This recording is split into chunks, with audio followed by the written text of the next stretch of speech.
A president walks on stage, says, "Don't sell your Bitcoin."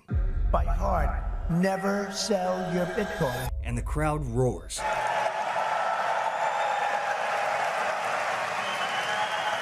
That's right, isn't it, huh? That's right. Months later, the fine print turns fiat dollar IOUs into global rails. Was that an embrace of Bitcoin, or the oldest trick in politics? Use the movement, keep the power. Many are asking, and we are today as well, is Trump really the Bitcoin president or the stablecoin president? Well, let's find out. Sunday! And the regulatory weaponization against digital assets. The Biden administration's actions did nothing other than punish innovators, and that all of you have made it here today is really a testament to your fortitude. Much of Treasury's responsibility in this order relates to the tax code and determinations around risk weightings, and I'm here to assure you that we are going to work with the controller of the currency, the IRS, and we're going to rescind and all applicable previous guidance.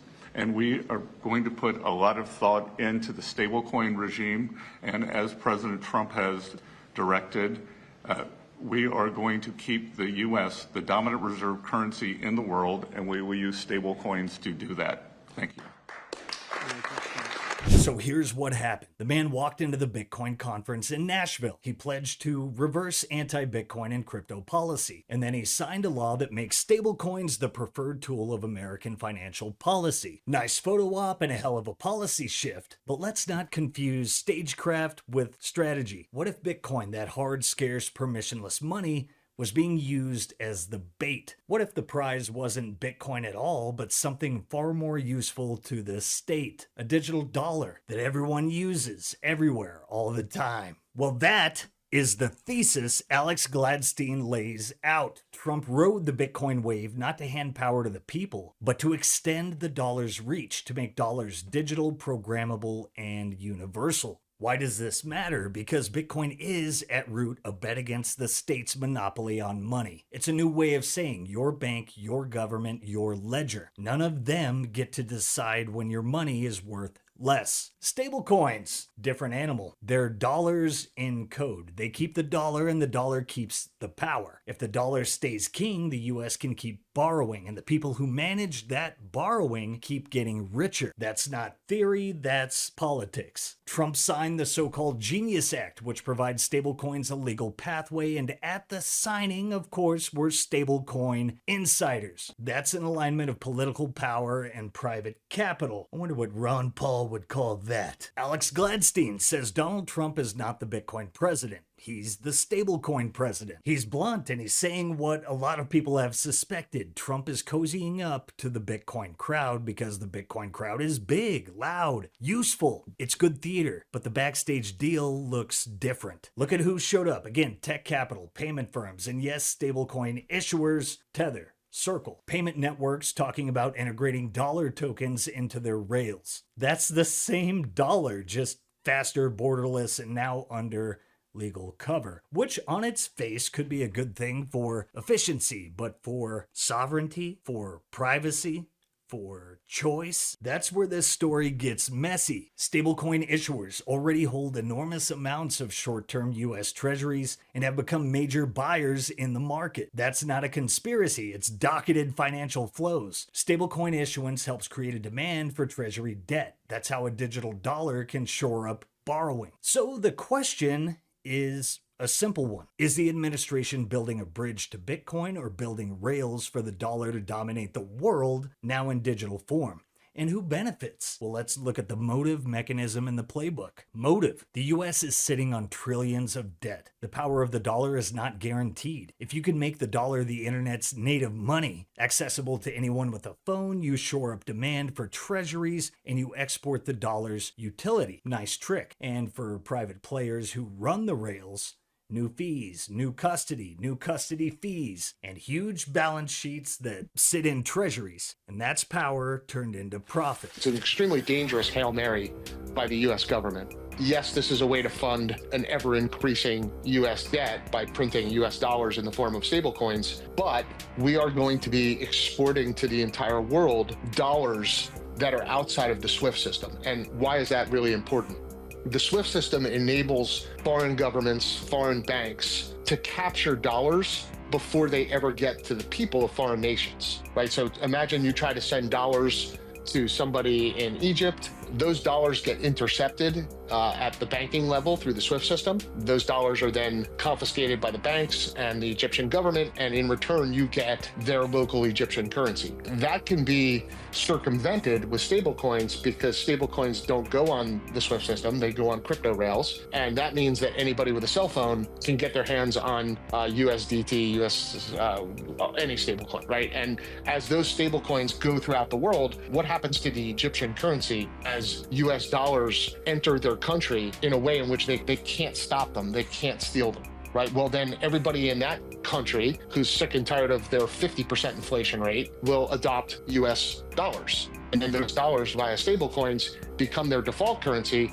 But the net effect of that is to hyperinflate away their local currency. That causes their government to fall. Whatever regime we're talking about, there's 180 currencies, I think, in the world. So figure 170 of them are absolute garbage. Imagine all 170 sort of disappearing at the same time in history.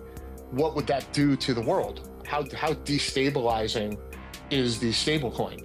That clip says it plainly. Financial power is geopolitical power. Dollars move, dollars buy friends, dollars punish enemies. If stablecoins become the rails, the US extends that reach without firing a shot. Convenient mechanism. Legislation plus regulation plus corporate rails. Pass a law that legitimizes stablecoins. Encourage payment companies to adopt them, make them compatible with banking tech, and suddenly your money sits in a token, not a bank. That token can be moved across borders in seconds, used by merchants, integrated into wallets, and the Treasury gets a backdoor of demand for its bonds. That's how you expand the dollar's network effect without soldiers on the ground. But here's the twist. The same rails that help Americans buy coffee could also help authorities surveil, freeze, or confiscate. That's the trade-off the Bitcoin crowd fears, because stablecoins can be KYC'd and companies can be compelled to comply with state demands. We've already seen stablecoin freezes at law enforcement requests. That's not speculation, that's precedent. And maybe this is a sign of things to come. Next, Europe. Christine Lagarde and the ECB are not talking about private stablecoins. They're talking about central bank digital currency, a digital euro under state control. And digital ID is the passport to that programmable money. Look at this. No digital ID? Well, then you could lose access to welfare, pensions, public services. That's what we're hearing and seeing across the Atlantic. We know the government is looking at digital ID cards at the moment. How would that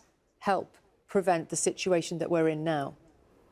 Well, Keir Starmer, our Prime Minister, has said we are looking at what other countries have done to bring in a sort of digital accreditation. I think there's real actually benefits right across here, from obviously dealing with illegal working, but also actually imagine if your viewers imagine that they had one credential that would allow them to access all the different government services and our public services do. I'm sure many of your viewers often tear their hair out with all the different numbers and passwords of the different bits of government that they have to deal with. And I do think could be a real benefit here for people who are here and working legally and accessing our public services if there was one route in, as well as the benefits it could have with illegal migration. We're looking at that.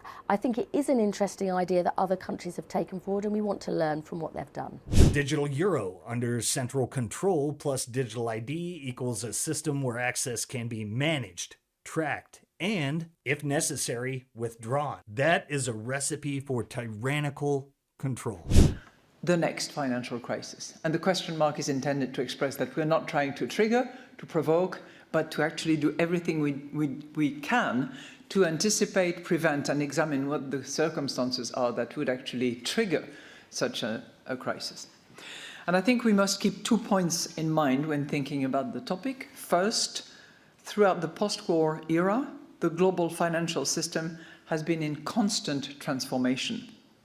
And the pace has only accelerated with advances in technology. And second, what appears new often simply reflects old risks, except with a different costume and in a different form.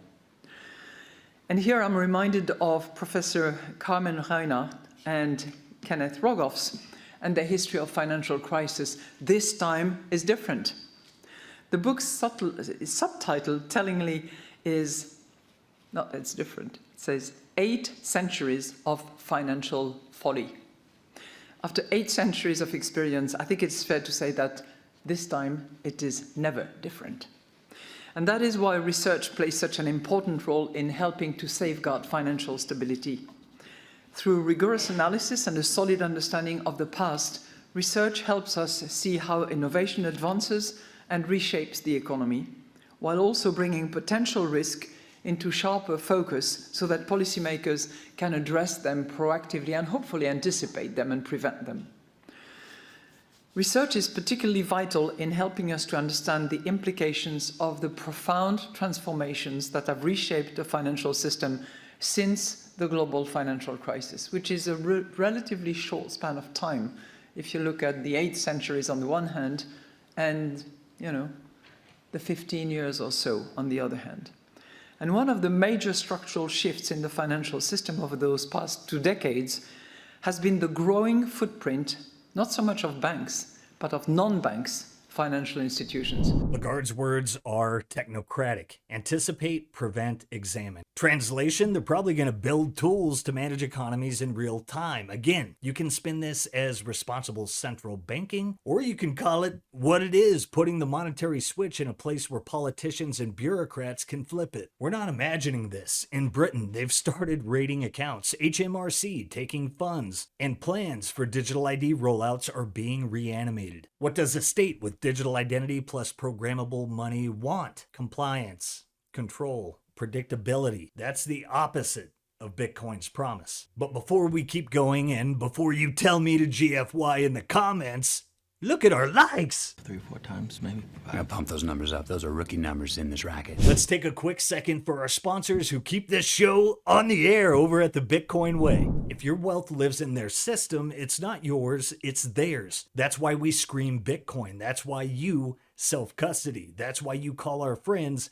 at the Bitcoin Way. They'll walk you through multi-sig, self-custody, privacy, how to run a node, and the tools that keep you sovereign when the fiat system pulls the plug. Don't wait until it's too late. Book a free 30-minute consult today using that link in the show notes. Need cash but don't want to sell your Bitcoin? Ledn is the global leader in Bitcoin-backed loans, issuing over $9 billion in loans since 2018, and they were the first to offer a proof of reserves. With Ledn, you get custody loans, no credit checks, no monthly payments, and more. Visit learn.ledn.io/simply to learn more and get 25 basis points off your first loan. All right, back to it. Who wins if the stablecoins win? The state, digital authorities, the payment incumbents, the new custodians. Who loses? Privacy, self-sovereignty, and anyone who wants money that cannot be permissioned.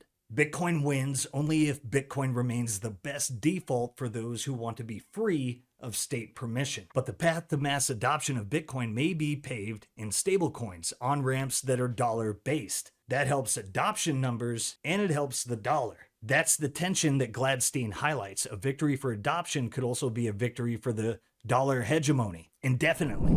You got to remember the reserve currencies changed every 80 or 100 years, you know, like it used to be the Portuguese escudo and the British pound. Yeah. And, so I think no one's ever really lasted for more than, let's call it 100, 110 years. Yeah, so, it's not... We're coming up on our time. Yeah, exactly. It's not inconceivable that the dollar will be supplanted. I think it'll take a decade or two, so I don't think it's going to happen overnight. But you're starting to see it. The U.S. Having a strategic Bitcoin reserve, Wyoming has a strategic reserve as well. And then you're hearing other countries start to do it. The UAE and other countries in the Gulf are starting to do that. And I think the big one will be countries that are, and those, like the Gulf, they're all pegged to the US dollar. They're all very tightly in line with the United States. But the countries that are antagonistic to the United States, like China or Russia, I think it's inevitable that they'll ultimately put a good chunk of their reserves into Bitcoin. Yeah. Because if you think about it, China has, I think, $1 trillion of U.S. treasuries, Scott Bessing can just cancel that, right? Right. Like, I mean, it was really pretty crazy to have your entire country's life savings in an asset that your potential adversary could literally just cancel. So I think within a decade, I'm not going to say it's going to happen overnight, countries like that will have started to save in Bitcoin and other cryptocurrencies. There's a chessboard here. China, Russia, nations accumulating Bitcoin as a strategic reserve. The US answers with dollar tokens, legal frameworks, and corporate partners, not by stepping off the field, but by building a sturdier fence. This is a currency war. Game theory. You want friends? You give them a currency they can use. The US has always done that. We know the IMF with paper dollars, and now the same strategy goes digital. And now for our breaking announcement. The big announcement that was supposed to change everything was in fact a nothing burger. Not even going to talk about it. Now, yesterday, Jerome Powell reminded markets the Fed still has options. Tariffs are one thing, long-run inflation expectations another. The Fed is watching. Rate cuts on the horizon? Maybe. That's liquidity that chases assets, including Bitcoin. And if the Fed eases and the dollar weakens even a little bit, demand for hard assets will rise. But here's the shady side. Stablecoins can channel dollar demand even in a weak dollar regime. They serve as a bridge between a weak currency and global liquidity needs, again helping the treasury and the dollar's footprint. So whether the rates rise or fall, the architecture being built matters. 7 countries now have national Bitcoin reserves: the US, El Salvador, Kazakhstan, Kyrgyzstan, Pakistan, Bhutan, and the UAE. That's not trivial. Nations are hedging. Meanwhile, private stablecoins are increasing demand for treasuries. 2 forces: sovereign accumulation and private dollar rails. One favors decentralized exit. The other preserves US leverage. And game theory says